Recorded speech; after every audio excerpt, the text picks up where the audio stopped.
Hello friends, मैं doctor Nikita बहुत बहुत स्वागत करती हूँ आपका मेरे इस यूट्यूब चैनल में। दोस्तों, आज हम बात करने वाले हैं छाती में कफ गड़गड़ाने वाली मेडिसिन के बारे में। यानी कि अगर आपके छाती में कफ गड़गड़ा रहा है, यानी काफ़ी सारा कफ जमा हुआ है, बलगम जमा हुआ है और काफ़ी कोशिश करने के बाद भी वो निकलता नहीं है, निकलता है तो बहुत कम निकलता है, तो उसमें आप क्या होम्योपैथिक मेडिसिन ले सकते हैं जिससे कि वो जल्दी से जल्दी निकल जाए। अब ये जो कफ आपका जमा हुआ है वो चाहे किसी भी वजह से जमा हो, चाहे आपने पास्ट में स्मोकिंग या इस तरह की कोई चीज़ें यूज़ की हो, डस्ट के ज़्यादा आप संपर्क में आए हो और उसकी वजह से आपके कफ जम गया हो, या फिर आप किसी माइलस्टोन में काम करते हो, माइंस में काम करते हो, उससे कफ जम गया हो। अब अस्थमा के कारण अगर आपको कफ जम गया है, निमोनिया के कारण अगर आपको कफ जम गया है, या फिर मतलब आपका पास्ट में अगर निमोनिया की हिस्ट्री रही है और उसकी वजह से आपके छाती में बार बार कफ जमा होता है, पोस्ट कोविड अगर आपको कफ बहुत ज़्यादा रहने लग गया है, किसी भी वजह से किसी भी बीमारी के कारण अगर आपके छाती में कफ जमा हुआ है और वो गड़गड़ा रहा है, अच्छे से नहीं निकल पा रहा है, तो आपको कौन सी होम्योपैथिक मेडिसिन लेनी चाहिए जो आपको इस प्रॉब्लम से पूरी तरह से निजात दिला दे और आप हमेशा के लिए इस कफ की प्रॉब्लम से छुटकारा पा जाएं। इसी सब बारे में हम बात करेंगे, तो चलिए शुरू करते हैं। दोस्तों, इस वीडियो में मैं आपको 3 होम्योपैथिक मेडिसिन बताऊंगी जो आप कैसी भी कंडीशन, कैसी भी बीमारी में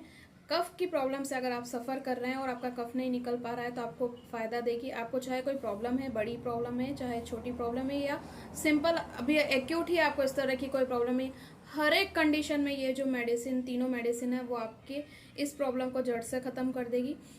तो ये वीडियो आपके लिए बहुत ज़्यादा इन्फॉर्मेटिव होने वाला है, तो आप पूरा अंत तक ये वीडियो ज़रूर देखें और अंत तक मेरे साथ बने रहिए। सबसे पहली मेडिसिन जो होम्योपैथी में हम सबसे ज़्यादा यूज़ करते हैं, कफ अगर आपकी छाती में गड़गड़ा रहा है, बाहर नहीं निकल पा रहा है, आप कितना भी खांस लें, कितने भी चीज़ें यूज़ कर लें और आपका कफ नहीं निकल पा रहा है, तो जो सबसे पहले मेडिसिन है जो बहुत अच्छा असर करती है वो मेडिसिन है एंटिम टार्ट 30। जी हाँ दोस्तों, एंटिम टार्ट 30 जो मेडिसिन है वो आप किसी भी कंडीशन में ले सकते हैं, किसी भी प्रॉब्लम में ले सकते हैं, किसी भी बीमारी में ले सकते हैं अगर आपको ये सिम्टम्स देखने को मिले तो। जैसे क्या होता है कि आपको काफ़ी मात्रा में खांसी आ रही है या नहीं आ रही है, लेकिन आपको एक रेटलिंग सी साउंड सुनाई दे रही है, रेटलिंग या वीजिंग साउंड उसको बोलते हैं। इस तरह की अगर आपको बच्चे में आवाज़ सुनाई दे रही है खांसते हुए, या वो रोने लग जाता है और इस तरह की वो आहें भरने लग जाता है, जिसको बोलते हैं आहें भरना, और इस तरह की आवाज़ आपको सुनाई देने लगती है, या फिर आप अगर स्टेथ से लगा कर देखते हैं, जो हमारा डॉक्टर्स का स्टेथ होता है, मैं आपको एक बार दिखा देती हूँ। स्टेथ लगा के देखते हैं तो आपको इस तरह की आवाज़ सुनाई देती है। अगर आप छाती ऑस्कल्टेट करते हैं तो आपको ये मेडिसिन दिन में 3 बार देनी है, 2 बूंद देनी है। आप किस किस कंडीशन में दे सकते हैं, चाहे आपको निमोनिया हुआ हो पास्ट में, या फिलहाल भी हुआ हो, अस्थमा हुआ हो, पोस्ट कोविड आपको अगर प्रॉब्लम हो गई है, क्योंकि अधिकतर मैंने कोविड के पेशेंट्स, मेरे जो पोस्ट कोविड पेशेंट्स हैं उनमें ये प्रॉब्लम मैंने देखी है कि जैसे ही वेदर चेंज हुआ या ह्यूमिडिटी वाला मौसम, जैसे कि अभी बारिश बहुत ज़्यादा चल रही है, वापस गर्मी आ रही है, सर्द गर्म हो रहा है, मतलब वेदर का कुछ पता नहीं चला, इस तरह की जो सिचुएशन है इस समय मेरे पास इस तरह के पेशेंट बहुत आ रहे हैं जिनके पास पोस्ट कोविड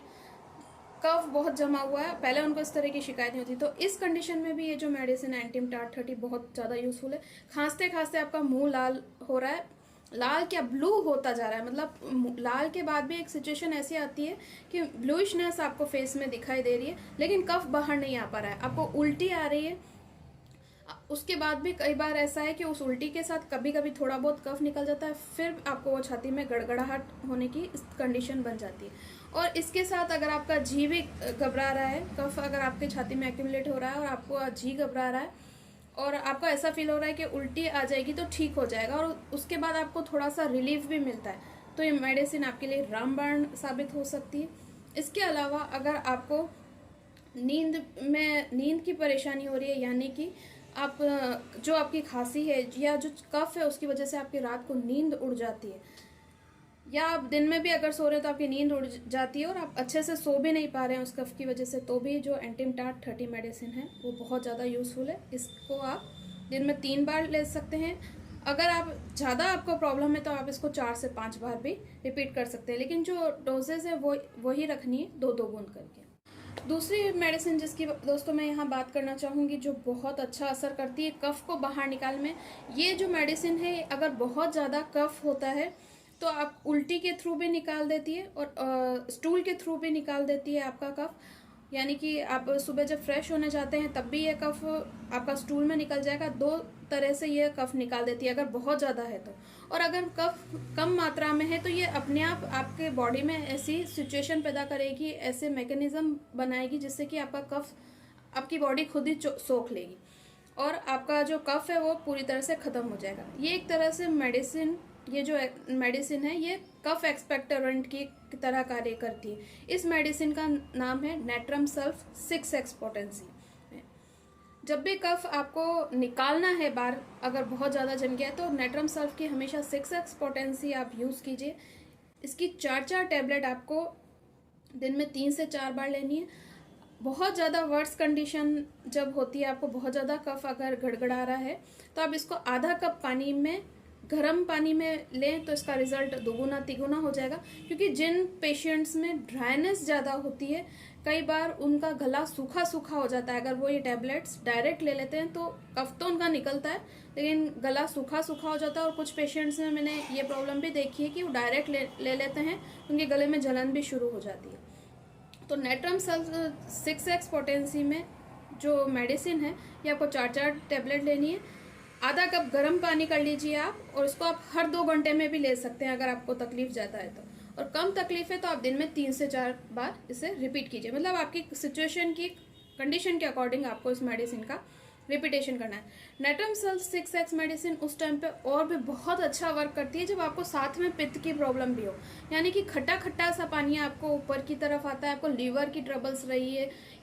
लीवर आपका वीक रहा है, बचपन में पहले वीक भी रहा है तो भी ये मेडिसिन लीवर को भी सपोर्ट करती है। और अदरवाइज अगर आपको लीवर की कोई प्रॉब्लम नहीं है फिर भी आपको कफ बहुत ज़्यादा बन रहा है, सिर्फ कफ की ही प्रॉब्लम है, तो भी नेट्रम सल्फ 6x मेडिसिन जो है वो कफ को पूरी तरह से निकाल देती है। और यकीन मानिए दोस्तों, ये जो मेडिसिन है ये आपकी प्रॉब्लम को जड़ से ठीक कर देगी। बस सिम्टम्स आपके मिलने चाहिए और आप इसके जो डोज और रिपीटेशन है, पोटेंसी और जो इसको लेने का तरीका है वो बिल्कुल सही रखिए। दोस्तों, छाती में कफ जमना या बलगम गड़गड़ाना वाली जो प्रॉब्लम है, काफ़ी पेशेंट्स उससे सफ़र करते हैं और ये कोई छोटी समस्या नहीं है, क्योंकि मैंने काफ़ी सारे पेशेंट्स ऐसे देखे हैं कि सिर्फ छाती में कफ जमा होने की वजह से या बलगम गड़गड़ाने की वजह से वो इतनी ज़्यादा वीकनेस महसूस करते हैं, इतनी ज़्यादा थकान महसूस करते हैं कि उनका जो डेली रूटीन है, उनकी जो डेली लाइफ है वो बहुत ज़्यादा मिजरेबल बन जाती है। वो सोचते हैं सिंपल मुझे कफ की प्रॉब्लम है, उसके बाद इतनी थकान क्यों? तो रीज़न दोस्तों उसका ये है कि जो कफ है आपका, वो आपके जो एयर पैसेजेस हैं उसको कहीं ना कहीं ब्लॉक करता है और आपको सांस लेने में परेशानी पैदा कर देता है। तो जब आपको थोड़े लेवल पे या ज़्यादा लेवल पे सांस में लेने की परेशानी हो, कितनी थोड़ी सी भी अगर आपको सांस में लेने की परेशानी है, तो जो ऑक्सीजन है वो आपके ब्लड को पूरी तरह से नहीं मिल पाती है और उस वजह से, ऑक्सीजन की कमी की वजह से आप शरीर में एक अलग सी थकान और वीकनेस का सामना करते हैं। आपका जो ब्लड है वो पूरी तरह से जितनी उसको ऑक्सीजन चाहिए होती है वो उतनी नहीं ले पाता और कम ऑक्सीजन में अपना काम चलाता है। इसी वजह से जो बॉडी के सारे आपके ऑर्गन हैं उनको भी प्रॉपर मात्रा में ऑक्सीजन या जितनी उसको चाहिए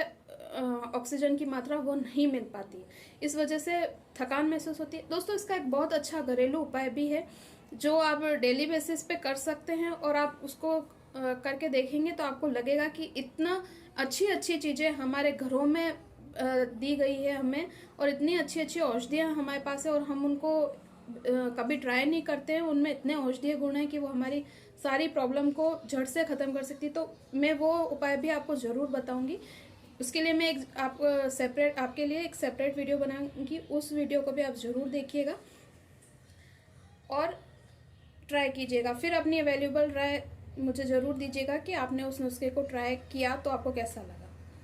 नेट्रम सल्फ 6x और एंटीमटार 30 दोनों ही मेडिसिन ह्यूमिडिटी जब वेदर में होती है, यानी कि जो अभी का मौसम है, बारिश का मौसम है, इस टाइम पे बहुत ज़्यादा अच्छा वर्क करती है। ठंड में भी बहुत अच्छा वर्क करती है, लेकिन अगर मौसम में ह्यूमिडिटी यानी कि नमी बहुत ज़्यादा है, पानी की मात्रा मौसम में बहुत ज़्यादा है, या फिर आप ऐसे घरों में रहते हैं जहाँ पर सीलन सी आ जाती है नमी नमी सी छाई हुई होती है या आपके आसपास ग्रीनरी बहुत ज़्यादा है और उस समय आपको इस तरह की प्रॉब्लम होती है, तो ये मेडिसिन जो है बहुत अच्छा वर्क करती है। अगर इस तरह की सिचुएशन नहीं भी है तो भी इन मेडिसिन से आप कफ जो गड़गड़ाने की या कफ निकालने की जो प्रॉब्लम है उससे निजात पूरी तरह से पा सकते हैं। तीसरी मेडिसिन जो मैं दोस्तों बात कर रही हूँ, वो मेडिसिन आपने कोरोना में बहुत उसका नाम सुना होगा और वो मेडिसिन यहाँ तक कि बिल्कुल आउट ऑफ स्टॉक थी। हम डॉक्टर्स को भी उस मेडिसिन को ढूंढने में बहुत परेशानी हो रही थी, मतलब स्टॉक ही नहीं आ रहा था। जो मेडिसिन बहुत अच्छा काम करती है, ना केवल सांस लेने में परेशानी में, कफ को निकालने में भी इसका बहुत अच्छा रोल है। और ये मेडिसिन इवन अस्थमा में इतना अच्छा काम करती है जितना फास्ट इनहेलर भी कई बार वर्क नहीं कर पाते। दोस्तों इस मेडिसिन का नाम है एस्पिडोस्पर्मा क्यू। जी हाँ दोस्तों, एस्पिडोस्पर्मा मदर टिंचर जो मेडिसिन है ये आपको कफ को निकालने में भी बहुत सहायक होती है। ये जो आपके लंग्स है, इन लंग्स को भी बहुत मजबूत बनाने में मदद करती है। और जो आपकी सांस लेने में परेशानी हो रही है, अगर आपको इस तरह की आवाज़ सुनाई देती है आपके बच्चे में या बूढ़ों में या जवान में, किसी भी पर्सन में इस तरह की आपको सांस लेने में प्रॉब्लम सुनाई देती है, चाहे उसको कफ की प्रॉब्लम है या नहीं है, अगर आपको इस तरह की सांस लेने में परेशानी हो रही है कफ के साथ, तो ये मेडिसिन रामबाण औषधि की तरह काम करती है। इसकी आपको क्या करना है, 10-10 बूंद दिन में 4 से 5 बार लेना है। अगर आपको कफ की शिकायत है, आपको सांस लेने में परेशानी हो रही है, तो इस मेडिसिन का आप यूज़ इस तरह से करें। चाहे आपको निमोनिया की प्रॉब्लम है, चाहे आपको अस्थमा की प्रॉब्लम है, चाहे आप पोस्ट कोविड कफ से जूझ रहे हैं, या फिर आपको सिंपल जो एक्यूट वायरल प्रॉब्लम है वो हुई है, सिंपल बैक्टीरियल इन्फेक्शन हुआ है, किसी भी तरह की प्रॉब्लम है और आपको सांस में परेशानी के साथ साथ आपको कफ बाहर नहीं निकल पा रहा है, तो आप इस मेडिसिन को ज़रूर लीजिएगा। सबसे अच्छी चीज़ दोस्तों यह है कि अगर आप इन तीनों मेडिसिन को कफ निकालने के लिए अगर आप यूज़ करते हैं, अगर आपके अंदर कफ बन रहा है, बलगम है छाती में और आपको कोई सिम्टम पता नहीं चल रहे कि किस समय कौन सी मेडिसिन लेनी चाहिए, तो आप इन तीनों मेडिसिन को इसके सेम रिपीटेशन के अनुसार यूज़ कर सकते हैं और ये एक तरह का आपका कॉम्बिनेशन बन जाएगा जो अचूक होगा, आपका हर तरह की प्रॉब्लम में कफ निकालने में आपको मदद करेगा। तो इस कॉम्बिनेशन में आपको क्या करना है, एंटीम टार 30 जो है मेडिसिन वो आपको 2 बूंद दिन में 3 बार लेनी है। नेट्रम सब 6X मेडिसिन जो है वो उसकी 4 टैबलेट आपको आधा कप गर्म पानी में लें तो बहुत बेस्ट है, नहीं तो आप नॉर्मल पानी में भी ले सकते हैं। आधा कप गर्म पानी या नॉर्मल पानी में आपको दिन में 4 से 5 बार लेना है। ज़्यादा प्रॉब्लम है तो, और कम प्रॉब्लम है तो दिन में कम से कम 3 बार लेना है। इसी तरह एस्पिडोस्पर्मा जो मदर टिंचर है, इसको आपको दिन में 2 से 3 बार तो मिनिमम लेना ही लेना है और ज़्यादा प्रॉब्लम है तो उसको आप 4 से 5 बार भी रिपीट कर सकते हैं। एस्पिडोस्पर्मा मदर टिंचर जो है उसको आपको थोड़े से पानी में लेना है। आप चाहे तो गर्म पानी लें, चाहे तो ल्यूक वार्म पानी लें, चाहे तो नॉर्मल पानी लें, ठंडे पानी में ना लें, सिंपल पानी में आप इसको ले सकते हैं।